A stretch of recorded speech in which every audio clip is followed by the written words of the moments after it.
Good morning, everyone. Thank you so much for joining Sandra P's Gen Extra. This is actually a pre recorded stream. So, this is not live. This is the Golden Bachelor. So, we're going to get team replay, everyone, but we won't see any live comments. I welcome you down in the comments. So, thank you for joining Sandra P's Gen Extra for my recorded opinion recap of the Golden Bachelor. This is season 2. It is episode 6, and this is hometowns. So Mel Owens is going to each of the ladies' hometowns. If you remember from last week, he kept Peggy, the 62-year-old firefighter, Debbie, the 65-year-old fitness instructor, and Cindy is a 60-year-old, I think they called her a biomedical engineer, some type engineer. So the hometowns involved, Debbie is from Detroit. She didn't take him to Detroit. She lets us know during the course of this episode, she relocated to, it's near Red Rocks. It's outside Denver, Colorado. So Mel is going there. The first visit is going to be Las Vegas with Peggy, the firefighter, and then he goes to Austin, Texas last. So Mel Owens tells the audience, he turns to us in a confessional and he says he realizes the gravity of the home visits. He said he hasn't been taken home in over 25 years to meet a woman's family. And he knows how important family is to each one of them. It's also important to him. So he reminds us that he has chosen Cindy, Peggy, and Debbie. He says they're all beautiful women. They're all smart women. So he's going to Vegas first to see Peg. She takes him to, she says she has 2 families. Her firehouse family, because there's times she can spend up to 24 hours in life or death situations with these guys. So there's 25 guys at her firehouse, and then also her family at her home, which is going to be her children, her mother, and her brothers. So she's standing out in front of the firehouse. Peg's looking cute, y'all. She has a little sleeveless black tank top on, some denim jeans, and her wedge, her signature wedge sandals. So Mel comes up and she lets him know, I've never taken a guy to meet my firehouse family because they'll eat most guys alive. So I do like that she's bringing Mel, because Mel's a celebrity to men. He's a sports celebrity. So a lot of them will know him. He says, well, I'll be on my best behavior. She says, no, don't do that. You can drop a couple of F-bombs. So they laugh. They go inside, meet the guys. Guys are like, hi, Mel. Peggy is joking. She says, yeah, this is my pole career. But the pole, of course, is a firehouse pole. So she's kind of, gyrating around the pole, which is funny. He meets the bomb robot from that failed experiment. Peggy shows him her locker. There's a locker next to hers that says Mel, so that was cute. Peggy brings Mel into the fire truck. Mel's excited. He said, nobody gets this. I get to be inside of the firehouse, see the equipment, the truck. This is really special. So Peggy is telling him in her career, she has to have thick skin. She said, you live with 25 men. And Mel says, everything you do is life or death. Peggy agrees. She says she doesn't expect fireworks like that anymore in her real life. She wants a slow burn. She feels like that lasts longer. So again, I think Mel's a really good listener, but some of it is just, he's just a man of few words. So he's letting Peggy tell more about herself, her expectations from this relationship. She puts a fire helmet on herself. She puts a fire helmet on Mel, and then they kiss. So he thanks her for the visit. Peggy says, I'm taking you to my home to meet my second family. So her real family, her biological family. So they're going to go to the house. As they walk up, I like this. They were all holding something in their hand, all meaning both. Mel had flowers. He had a gift bag. Peggy had a gift bag. So I thought that was really sweet. Inside, we see the family sitting on the couch. They said, this is the most excited we've seen Dorothy. Dorothy is her mom. She's in her 80s, y'all. She's so cute. I have a heart for senior women. I lost my mom a few years ago. And this is the age group that just gets to me. She's like, I can't wait. She's excited. I think it was the grandson. He was pretty funny. He said, so you part of Bachelor Nation? She said, I've been watching them for 20 years. So I love that she's familiar with the platform. I wonder if she encouraged Peggy to send her information in. So Mel and Peggy walk in. Dorothy stands up. The whole family stands to greet Mel. And of course, they love Peggy. They're glad to see Peggy. They all stand up, and Peggy has her arms open, like she is arms open wide to greet Mel. And she said, yay. So I love that. Her daughter is getting kind of teary-eyed. Dakota is getting a little teary-eyed. You can tell Dakota and Peggy have a really special relationship. She really loves her mom. Peggy's whole family, her brother, they're grinning ear to ear. And one of them says, Peggy hadn't brought anyone home in like 5 years to meet the family, so they know Mel is special. Peggy tells us in a confessional, I'll take a burning building any day. I know that's right, Peg. This has to be hard, especially having it filmed. And then knowing that there are other people that are still left that Mel could choose from. So she says this is a big step for her. Dakota, the daughter, she hugs Mel. And she says she feels like, let me see, she hugs Mel. Yeah, they didn't meet. Cindy was the one that brought the other two daughters. She says she would like to know that the whole family is protective over Peggy. She's really protective of her mom. So this is true. They sit down on the couch. They're all in the living room. They're going to talk. And Dakota says, so tell us your first impression. They start laughing. Mel says, well, you wouldn't know. And Dakota says, actually, I do. I think she helped Peg plan that robot thing because that was the one that didn't work. That was kind of silly. So he was telling, the first time I saw Peg, she's in this whole bomb outfit. So I can't see her face, her body, nothing. And she's like, get back, get back. Remember the robot? There was supposed to be a bomb, but it was kind of a dud. She was supposed to defuse it. And then it did like, pew. So they're laughing about that. He said the first time I really saw her, because the first thing I saw was nothing, just this blog of a figure, even with a helmet on. First time I really saw her, this gorgeous blonde gets out of the limo. And they were like, oh, which was really true. That's how it happened. So Guy is Peg's brother. He said that his sister deserves a man to be smitten with her. I love that old-fashioned word. I know exactly what he means, and I love that. Guy wants to know what Mel sees inside of Peggy that he wants to date. Outside of the hype of the show, does he see himself sitting inside the house with her? Who does he see sitting next to him at the end of this process? And Mel's saying that he could see it. At the same time, Dorothy is in the kitchen with her daughter. She's saying, you like him? And Peg's like, yeah, I'm really drawn to him. I feel that it's genuine. It is real. She said, you know how the process works. You've been watching it. There's still other people involved. And Dorothy says, well, when he asks my permission, should I say yes? Dorothy's a card. I like her. And Peggy says, yeah, if he asks you for my hand, you should say yes. So they both laugh. Dakota, the daughter, pulls Mel aside. Where y'all get these draft beers? It looked like good. Well, maybe they just poured them in a glass, but it looked really good. Each of them had a beer. They're talking. Dakota gets down to business. She says, how are you feeling about my mom? Mel's back to his one-word answer. One word, Mel. Great. Dakota says, okay, what is it about her that is great? What are you feeling about her that's great? He says, her spirit. Dakota said, okay, what about her spirit? He said, she's got a lot of energy. Dakota said, yeah, she does. She does have a lot of energy. What is it about that energy? Y'all, this is like pulling teeth. This is the first time where it really gets awkward. Because Dakota she's a young lady. She's maybe in her 20s. Mel's 66, and he's doing this, the man stoic, a few words things. But you have a limited amount of time that you're trying to meet this lady's family and just find out more about them, find out how you would fit in. And just these one-word answers are getting to me. And then getting to Dakota. So she wants to know, what is it about the energy? He said, well, she's alive. Again, awkward pause. So Dakota says, she just cuts to the chase. Are you in love with my mom? Have you told her that you're in love with her? Mel answers honestly. And this is another thing I like about him. I feel like Mel is a sincere guy. He's not going to get on TV and be fake. Thank God he's not one of these people out here for the camera. So he says, I'm not in love with your mom yet. I like the yet. He said, I'm not in love with your mom yet. I don't know. I'm not at that stage.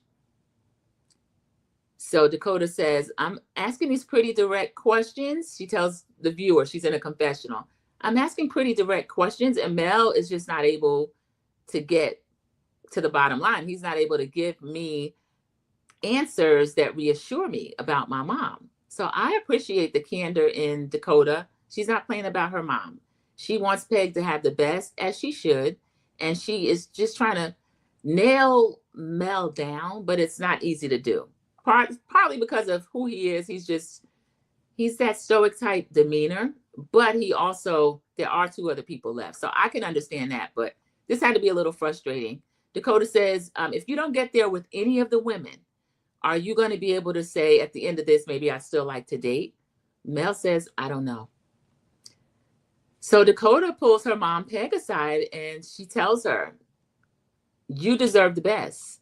She says, you are too beautiful to not have the life that you want, to not have the best. And I'm concerned with Mel's lack of answers. He's unable to assure me that you're the one, or that you even could be the one.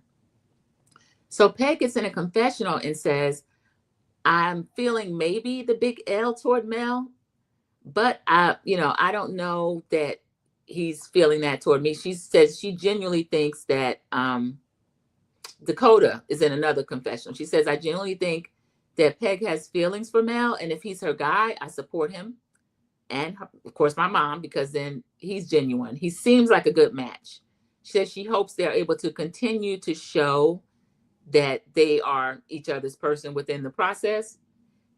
And she hopes that Mel gets together with the whole family again. So Mel gets together with the whole family in the living room. This is toward the end of the visit. And they welcomed him. They thanked him for coming into the home. He thanks them for welcoming him into the home and being so welcoming. Dorothy says, just treat her with love, with kindness, love her to the end. And then we get a confessional with Mel. He's telling us he enjoyed his entire day with Peg. He said he could easily see himself fitting into the family life. They had a beautiful home in Vegas, y'all. And the family was they seemed really comfortable with Mel. Y'all remember that Mel is half Black. I don't know if they know this, but when we saw the picture of his father, and the father was in the Negro Leagues, some people act like they're colorblind and none of this matters. It matters. I'm sorry, but it does matter. But Mel fit in. He seemed really comfortable. The family seemed really comfortable with him, and they all got along. And then he has two young adult sons that they would have to know too. So Mel tells us, the viewer, that he's been in love one time before, and he doesn't take it lightly. So we know that was with his wife, and he's been divorced for 5 years, a divorce that she initiated it. So he's kind of, now I wouldn't say dipping his toe back in, because this is huge to have 20-something ladies to choose from, and he's down to the last 3. So Mel is meeting with Peg again. He says, your daughter asked some serious questions, and he feels like everybody embraced him. He said he loved laughing, joking with her family. And then at the end, Peg and Mel, they have this chemistry. So of course they kiss. Mel getting his tongue kisses in, you know how Mel does. So I see the chemistry, but Mel with these one-word answers, I just don't know. I know he's limited as to what he can say while there's still 3 ladies left, but I don't know. I don't know if he knows how to express himself like that. So that's a concern. So they get out to the limo. She walks him out to the limo. They pick him up. She waves Mel away, and Mel's off to the next hometown. The next hometown is Debbie. Debbie is meeting Mel in Red Rocks. That's where they have those concerts at, y'all. They show it to us. It is beautiful. Mel and Debbie are on a hike. Debbie sees a butterfly. She's like, oh, a butterfly. So I know she's from Detroit, but she brought him to Red Rocks. We'll find out why she's there. She shows him the mountains. He's like, this is so gorgeous. It almost looks fake. I've never been to Red Rocks. That's bucket list, y'all. I would really love to go. So she said it's been 14 years since she has brought anybody home to meet her family.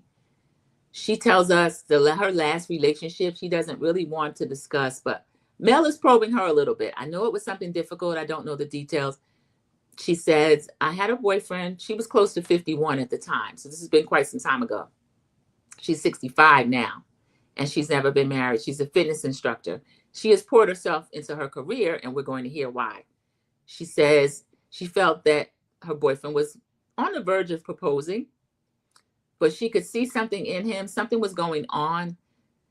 She ended up meeting with his psychologist. She finds out this man has severe depression.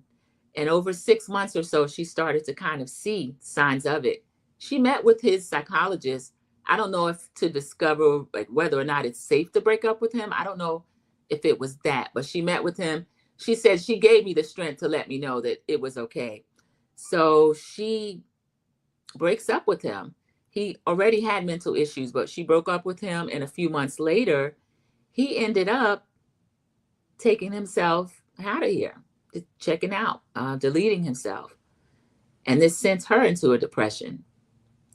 So she said this was right before she turned 51. She was really grieving and mourning, depressed. She moved where she is now to be closer to her sister, Julie. Remember, Julie's the one that FaceTimes her during the process. They're really close. She also has a twin that we're going to meet during this process. So I guess the twin is in that area as well. Debbie is expressing regret, and Mel reassures her. I like this about Mel. He's taking it all in. He's listening. He reassured her. He says, you couldn't have known that. And she couldn't have. And he was depressed. Who's to say that triggered it? But Debbie was feeling, depressed about it. I'm glad Mel told her that even after all these years. He said, you couldn't have known that. And that had to bring some comfort to her. I'm sure many people have told her that over the years. I hope she does know that. So that was a really sad story. So the family is back at the backyard. They have a beautiful home. They have a nice little brick, modest home. They're all in the backyard, beautifully cut grass. They're waiting. We can't wait to see Debbie. Debbie and Mel come out of the house. The brothers scream, Debbie! They rush like they're rushing a celebrity. Y'all, they left Mel standing on the side. They all hugging and just loving on Debbie. And then Debbie said, say hi to Mel. They said, hi, Mel. So I love that. Donna's the twin sister. They must be fraternal. They look nothing alike. So Donna is her twin sister, which I love the fact that she has a twin sister. I love older twins, younger twins, any twins. I think they're so cute. Julie is the one that she's really close to. We meet Julie's husband. She had a couple of brothers. So those brothers look like they would get you together if you do anything to hurt Debbie. She said, this is my older brother. This is my younger brother. There was another guy. The brother-in-law was there. So she had a large family. So Mel tells us in a confessional, this was really a treat, meeting all her family. You could tell they really love her. And yeah, that stood out to me too. So Mel Owens, surprise, surprise, somebody puts a football in his hand and he says, who's the best athlete? They point out one of the brothers. So he's like, I got to throw it to my man. So they start tossing a football. They're having the best time, y'all, in the backyard. The ladies are with Deb. They're talking about Mel, gushing over Mel. He is so handsome. And Mel indeed is handsome. Let me put up a picture of Debbie and Mel. I think I have one on here. So Debbie and Mel are, let's see, there we are. This is cooking. Is Mel's head cut off? If it is, that's okay. I just want y'all to see Debbie. All right, that's Debbie and Mel when they went on their cooking date. And then I'll put up the picture with Mel with all the ladies. Most of these ladies are gone, y'all. I'm sorry about that. Let me see. Yeah, I can't pick Peg. Oh, Peg is right above me. So Peg is right above me to my right side. That's Peg. Cindy, I can't really see on here. So I'll try to find another picture of Cindy. I'll see about that if I can find a picture of Cindy. But we'll go back to Deb because I know you can see that one. If not, I should have it on my phone. So they are talking. They're in separate groups. I like how production did that because Mel's tossing the football with the brothers. We've got Debbie out there with the sister telling her what it is that she really likes about Mel. And then we see Mel back at the backyard saying, okay, I got to throw the last pass to somebody. The brother's like, I got to catch the last pass. Mel's like, don't worry, this will be a lollipop. That cracked them up. A lollipop. They're all laughing. So Debbie's talking to the sisters. The sister saying, he is so handsome. Yeah, Mel is fine, y'all. If you like that type, he's fine. So the twin Donna pulls her aside. She said, Debbie, I want you to have your person. You deserve this. I want you to have someone. What is it that attracts you to Mel? So Debbie's talking about the things that draw her in about Mel. And they quiz each other. The sister quizzes her a little bit. She says, we get a confessional with Julie. She says that I want Debbie to really be, she's serious about the process, but she wants Mel to feel the same because Debbie really deserves this because she's been through so much. And Julie tells the audience in the confessional, she hopes Mel is the person. She hopes he is sincere. And her sister is so happy and she likes seeing that. And she says all of the siblings, the whole family completely supports Debbie. So this is true. We get the family together all in the backyard. They're back together with Mel.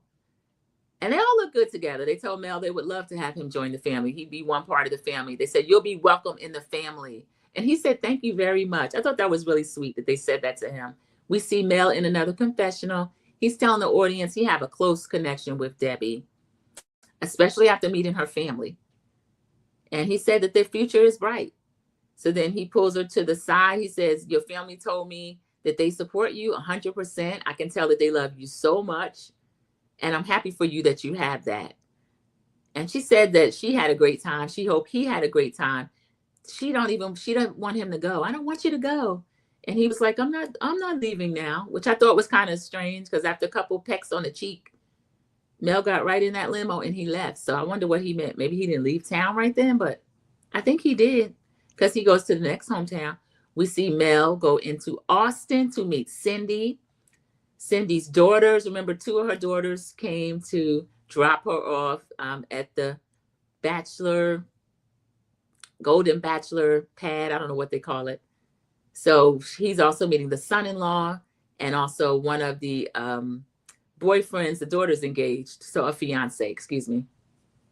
The son-in-law asked Mel, how is it spending time with her? Mel says he loves her spirit, he enjoys her company, all of this. Let me get someone up here that's not Cindy. Well, no, that's Nicole. I'll just go back to something that's generic because Nicole is not even in the finale. Okay, so the son-in-law is asking Mel, what do you see yourself doing? Spending time with her together? Mel is saying that he likes college football. You know, how would Cindy fit in with that? The son-in-law is saying, you'll be surprised. She might even know more about you. Now, I don't know about that because Mel, he's a retired football player and he's into college football. So I don't know why Cindy would know more about him, but that's what the son-in-law said. Mel said he loves the fact that she is so intelligent. She is sophisticated. He said, how come she hasn't found a guy? The son-in-law doesn't know, but that she deserves to have someone that treats her well and just loves her for who she is. We see Mel asking the daughter, what about, their future? The daughter says that she wants to know whether or not Mel would be in a rocking chair with her in 20 years. Mel kind of takes a front to the rocking chair. He don't like people calling him old. He can call the other ladies old, but he don't want to be called old. So he's like, I don't see myself in a rocking chair in 20 years. She says, okay, maybe climbing a mountain. He said, I could see that. He says, yes, he could see that. So they have kind of a conversation like Dakota, Peggy's daughter, did. Mel is not giving really great answers. He's a little, on the fence about certain things. So the daughter meets with Cindy and says, I feel like the two of you could be a match, but Mel doesn't really have the answers that she was looking for. She says, I don't think he sees himself ever slowing down. And Cindy says, well, who does that remind you of? So yeah, Cindy's a firecracker too. She doesn't see herself ever slowing down either. So maybe that is a good match for them. So Cindy says she feels like she might Big L love him, but she doesn't know yet. Sarah wants to know if he's willing to, or if he's able to choose Cindy alone forever. And Cindy says she doesn't know, but she has to be respectful of the fact that he does have 3 hometown visits and there are 2 more ladies in the process. So he can't be so open with her about that, but that she feels, yes, they could be there. And then Sarah says, well, she hopes it works out for them. She feels like at the end of the day, her mother is a catch. And she's right. Cindy is a great catch. So Cindy says, I want to do something I don't share very often. Cindy takes Mel up, y'all, to her deluxe apartment in the sky. This was beautiful. Of course, it's Austin, Texas. You could see the city of Austin, the lights, everything. Mel's like, wow, this is gorgeous. He was really impressed. Now, Mel, this didn't look like it had a space for any man in there. Okay, this looked completely like Cindy's little lair. It was beautiful. She said, this is my little jewel box in the sky. So she was a biomedical engineer. I think they said Cindy's been very successful. This place was gorgeous. Cindy lets Mel know, my daughters are kind of concerned that you may not feel the same way about me that I'm feeling for you. She says, I'm falling for you. Mel says he's not there yet. And what complicates the thing is there are 2 other women, just as beautiful, just as successful, and he's getting connections with all of them. I do believe that Mel does see himself with all of them. He's just trying to narrow it down. Cindy tells the viewer, she gets confessional. She says, I know someone will pick me, but will it be Mel?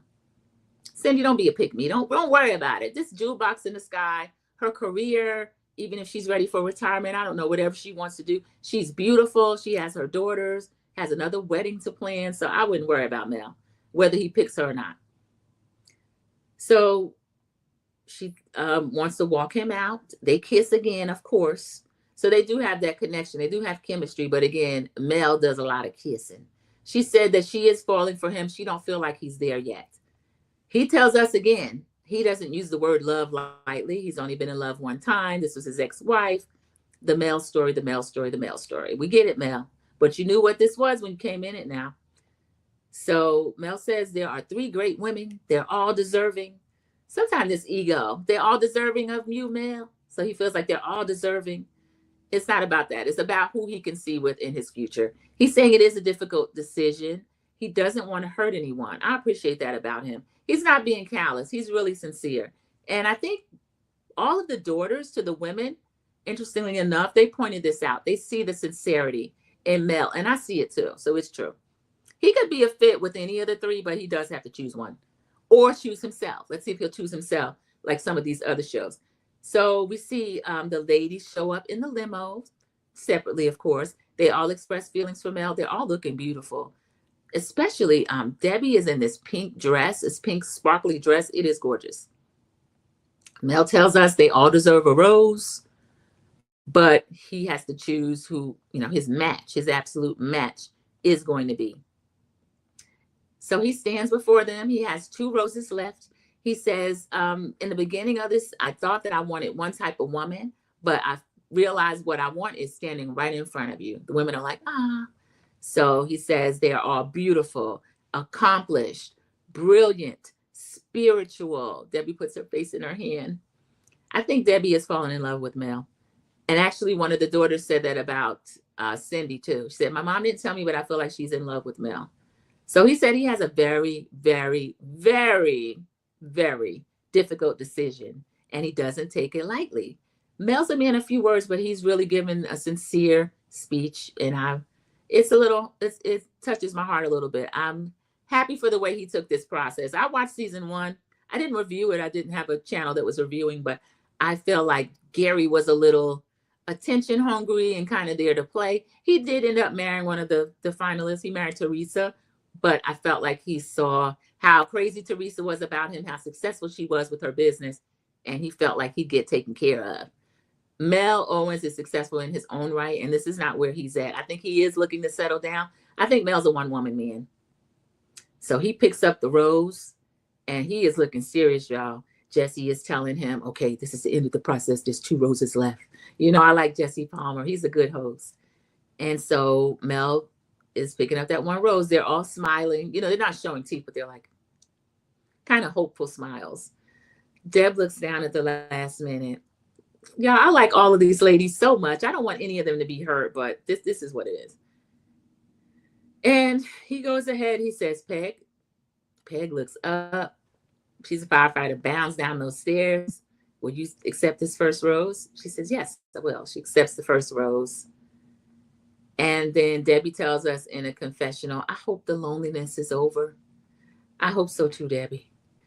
So then Jesse, the host, says, all right, he has a final rose that he's going to give out. He lets us know.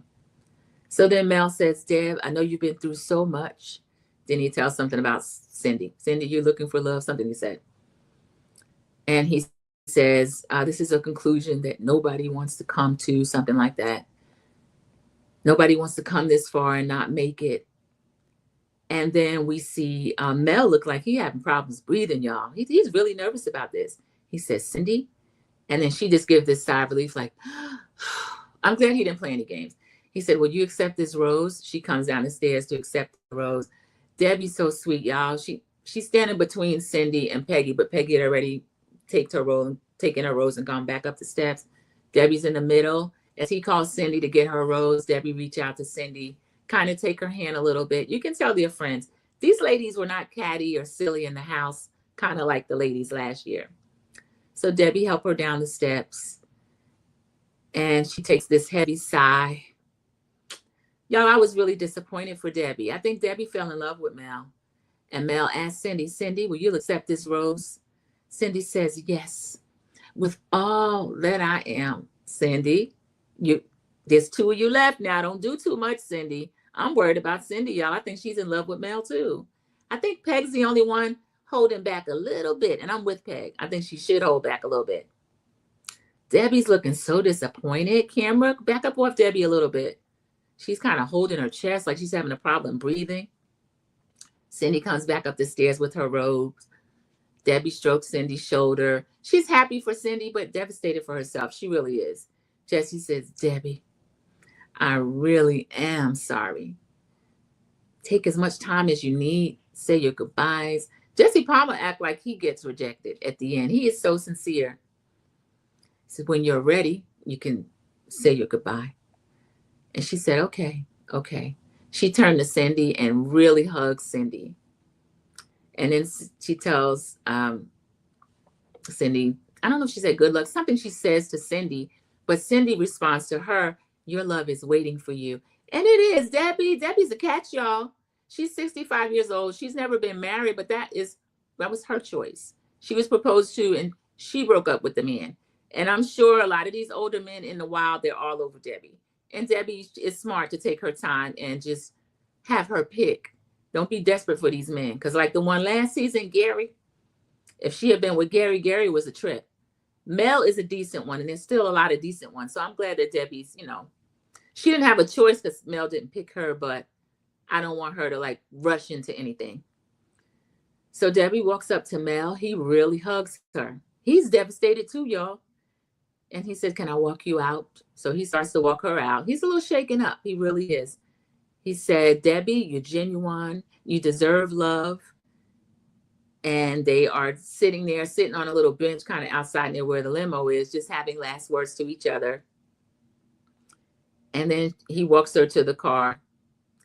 And he tells the viewer, he had a connection with Debbie, but his heart just wasn't okay with it. He knows Debbie deserves love, but his heart wasn't with her. I could see that. He said he's sorry it ended up that way. She's in the limo crying. So he's telling the audience that she's a classy lady. And he also told her, I hope you know, you touched my heart. And I'm glad you did. You touched my heart. So he didn't fall in love, but he told her that she touched his heart. And I think she did. I like the final three, y'all.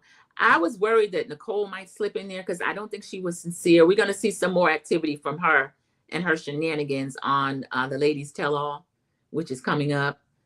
So they give each other a little peck on the lip, and she walks to the limo. She's really crying now. He's kind of hobbling out, y'all. He hobble, weeble, wobble, but he still didn't fall down. And Debbie's in a limo crying. She said, I put myself out there in the most sincere way to only face disappointment again. It's heartbreaking. Y'all, I was sad for Debbie too. I feel like it was heartbreaking. So this was a pre-recorded review, as I said. Tell me what you think about it down in the comments, what you think about his final choices. Y'all, I'm going to do a Women Tell All episode. We're going to do that live in case anybody watches and they want to talk about it. So I will put up when it's going to be on, but Mel is taking the two finalists, the two ladies, Peggy and Cindy, to Antigua. So I don't think I ever showed you the picture of Peg because, oh no, you could see her. Let me see. All right, this is Peg. Okay, that's Peg, the firefighter. And then let me see if I got anything with Cindy. If I have Cindy. So the Women Tell All episode of The Golden Bachelor, that's going to be there. I think Nicole from the preview, Nicole is really trying to still show herself like I think she calls herself a trailblazer. I'm a trailblazer. I'm like, girl, get out of here with that. You know better than any of these other women. And excuse these ads. This is from USA Today. The dark-haired one is Cindy. And I showed you Peggy, the firefighter again. Excuse that light. That's the ring light behind it. You see Cindy? Cindy's really pretty. So those are the final two. Also Peggy. And then both of them make a great couple with Mel. So this is going to be really good. I'm going to, as I said, we'll do a live review for that. So before the finale, they're going to have Fantasy Suites episode. They're not going to show that until November 5th. And the final episode is going to air on Wednesday, November 12th. So what I'm going to do is that Thursday, I will do a live then. It'll be a morning live that Thursday after we've all watched the episode. But everybody, let me know what you thought about this review. Let me know what you thought about the two finalists. Cindy and Peg, let me know what you thought about Mel Owens and how he made his choice and the choices that he made. And Debbie, will Debbie find love? I say yes. I put my answer out there now. Yes. I like the hometown episodes. I'll give it a 9. I loved all the families. I feel all the women have the support they need to move forward, which will be Debbie. And I will see you in the YouTube streets. Thank you so much for joining Sandra P's Gen Extra. If you're not already a subscriber, please go ahead and subscribe. Like the video. And thank you so much, everyone.